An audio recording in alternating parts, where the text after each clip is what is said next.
It was back in 2021 when Paul Quaresma, a physics teacher at Guam High School, decided to apply for the Presidential Award for Excellence in Mathematics and Science Teaching, the nation's highest honor for educators in these fields. After an intensive application process and even making it as a finalist, Quaresma going 4 years without hearing anything from the White House. It was both anxiety, because I was wondering, like, okay, are they going to say anything? Am I going to get any clues?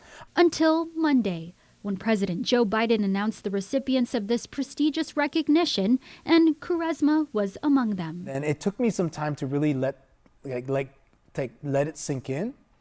And then eventually, when I started getting more information, then it really made me realize, like, wow, this is real. Like, it really happened. It's a huge honor for the educator who has dedicated 13 years to teaching and is one of only 3 teachers from the island to receive the award this year. To put that into perspective, the poll included 336 teachers and mentors from across the U.S., Guam, Puerto Rico, and the Department of Defense Education Activity School System. For Quaresma, receiving this award as a DODEA teacher carries even more meaning, given the critical role he plays in supporting military families. We help to provide a space for our military-connected families to have a safe, stable space for their kids, their families, right?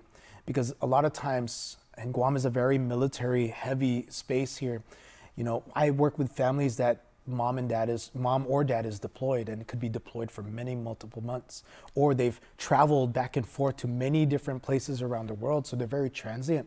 It's a mission Quaresma holds close to his heart, shaping the future for the next generation while providing stability for families who need it most. His message to fellow educators: never lose sight of your impact.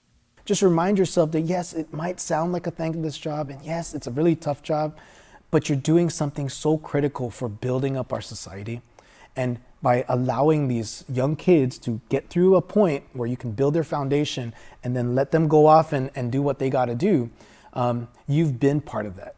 Quaresma isn't alone in this honor. Guam Department of Education teachers Wendy Flores from Simon Sanchez High School and Diane Hope T. West from Ukadu High School were also recognized. Flores sharing in part, "I have had the privilege of learning from and collaborating with many dedicated and skilled individuals within the Guam Department of Education, which has played a role in the educator I am today."